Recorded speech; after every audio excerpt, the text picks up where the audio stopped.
आता एक सविस्तर बातमी। लातूर महापालिकेचे आयुक्त बाबासाहेब मनोहरे यांनी डोक्यात गोळी झाडून आत्महत्येचा प्रयत्न केला। गंभीर जखमी झालेल्या मनोहरेंवर खासगी रुग्णालयामध्ये उपचार सुरू आहेत। घरगुती वादातूनच हा प्रकार घडल्याचं पोलिसांच्या प्राथमिक तपासात आता पुढे आलंय। आयुक्त बाबासाहेब मनोहरे यांनी शासकीय निवासस्थानात 5 एप्रिलला रात्री 11 वाजता डोक्यात गोळी झाडून घेतली। गोळी डोक्यात उजव्या बाजूने शिरून डाव्या बाजूने बाहेर पडली। जखमी झालेले मनोहरे रक्ताच्या थारोळ्यात पडले होते। खिडकीतून हे दृश्य पाहिल्यानंतर त्यांची पत्नी भाग्यश्री मनोहरे यांनी किंकाळी फोडली। यावेळी मनोहरे यांची दोन्ही मुलं घरीच होती। गार्ड आणि ड्रायव्हरच्या मदतीने मनोहरेंना हॉस्पिटलमध्ये दाखल करण्यात आलं। शस्त्रक्रिया यशस्वी झाली। पूर्ण हाडाचे तुकडे आपण काढले। त्यांच्या ब्रेनच्या वरचं जे आवरण असते ते टिअर झालं होतं, ते रिपेअर केलं आणि डिकॉम्प्रेशन क्रायोटॉमी करून व्हेंटिलेटरवरती अतिदक्षता विभागामध्ये आम्ही पेशंट शिफ्ट केले। आता ते आमच्या ह्या ट्रीटमेंटला चांगला रिस्पॉन्स देत आहेत। बाबासाहेब मनोहरे यांनी टोकाचं पाऊल का उचललं याबाबत उलटसुलट चर्चांना उधाण आलंय, पण पोलिसांनी याबाबत माहिती देण्यास असमर्थता दर्शवली आहे। वेपन जे फायर केलेलं होतं, स्वतः त्याने अटेम्प्ट केलेलं होतं, ते वेपन तिथं होतं, ते आम्ही जप्त केलेलं आहे। त्याच्यानंतर त्या वेपनमधून एक राऊंड फायर झालेला आहे, तो राऊंड आणि खाली केस दोन्ही आम्ही जप्त केलेला आहे। घरगुती वादातून बाबासाहेब मनोहरेंनी गोळी झाडून घेतल्याची माहिती न्यूज 18 लोकमतला विश्वसनीय पोलीस सूत्रांनी दिली आहे। पोलिसांनी कुटुंबियांची प्राथमिक चौकशी केली आहे। उच्च पदस्थ सनदी अधिकाऱ्यानं हे टोकाचं पाऊल उचलल्यामुळे सगळ्यांनाच धक्का बसलाय। आता पोलिसांच्या तपासात काय निष्पन्न होतं याकडे सगळ्यांचं लक्ष लागलंय।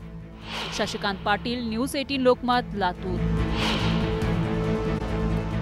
ब्रेक नंतर आपलं पुन्हा एकदा स्वागत। पुढची बातमी पाहूयात। लाखो वारकऱ्यांच्या श्रद्धास्थान असलेली इंद्रायणी नदीच्या पाण्याला तीर्थाचं महत्त्व आहे, पण प्रदूषणामुळे इंद्रायणीची अक्षरशः गटार झाली आहे आणि या इंद्रायणीची अवस्था कुणी आणि का केली आहे पाहूयात त्या संदर्भातला हा स्पेशल रिपोर्ट।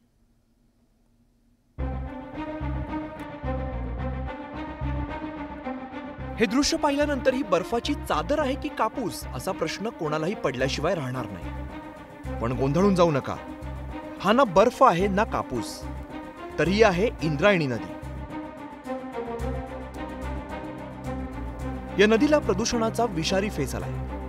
हे ऐकून धक्का बसला ना? पण हे इंद्रायणी नदीला लागलेल्या प्रदूषणाचं जळजळीत वास्तव आहे। रसायनयुक्त पाण्यामुळे नदीच्या पाण्याला फेस आलाय। लाखो वारकऱ्यांचं श्रद्धास्थान असलेली इंद्रायणी नदी अक्षरशः गटर झाली आहे। आळंदीतून वाहणाऱ्या इंद्रायणीचं पाणी काळकुट्ट झालंय। खरं तर मुख्यमंत्री देवेंद्र फडणवीस यांनी इंद्रायणी नदीच्या स्वच्छतेचं आश्वासन दिलं होतं। इंद्रायणीच्या स्वच्छतेचं काम चाललंय। आपण सगळ्यांनी लक्षात घेतलं पाहिजे की इंद्रायणीची स्वच्छता हा एका दिवसाचा कार्यक्रम नाही आहे। जवळजवळ सगळ्या शहरांचं, गावांचं आणि उद्योगाचं पाणी हे त्या ठिकाणी जातं। ते सगळं कॅच करून, ते सगळं शुद्ध करून आपल्याला शुद्ध पाणी इंद्रायणीत सोडायचं आहे। त्याचा कार्यक्रम आपण सुरू केलेला आहे। फडणवीसांच्या या आश्वासनाला 4 महिने झालेत, पण अद्याप ही इंद्रायणीच्या स्वच्छतेला मुहूर्त काही लागला नाहीये। वारंवार मागणी करून सुद्धा प्रशासनाकडून याची दखल घेतली जात नाही। लाखो प्रमाणात वारकरी आमचा इंद्रायणी नदी येथे एक तीर्थ म्हणून इंद्रायणी नदीचं घेण्यासाठी येतोय, पण त्याला कुठल्याही प्रकारचा बदल इंद्रायणी झालेला दिसत नाही। किती दिवस फक्त उडवडीची उत्तर प्रशासनाकडून भेटेल। प्रदूषण नियंत्रण मंडळ कुठेतरी डोळे झाकपणे खोट्या नाट्या काहीतरी कारणं सांगून या गोष्टीला बगल देत आहे का? या गोष्टीला कुठेतरी शासनाच्या धोरणापासून लांब नेते का हा प्रश्न पडतोय।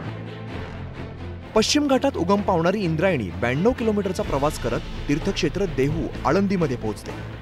पण या प्रदूषणामुळे नदीच्या तीरावरील लाखो नागरिक आणि शेतीला याचा धोका निर्माण झालाय। तर पर्यावरण विभागाने या प्रदूषणाविषयी हा अजब दावा केलाय।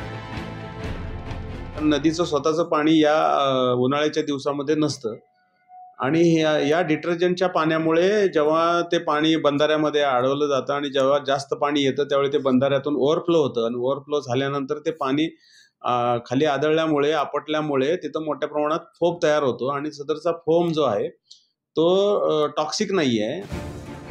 तुकाराम तुकाराम नामघोष होईल, धन्य इंद्रायणी देहू गावची पुण्याई, असं वारकरी संप्रदायात इंद्रायणी नदीला अनन्यसाधारण महत्त्व आहे। त्यामुळे इंद्रायणी कधी प्रदूषणमुक्त होणार हाच खरा प्रश्न आहे. सूरज पाटीलसह गोविंद वाकडे, न्यूज 18 लोकमत, आळंदी.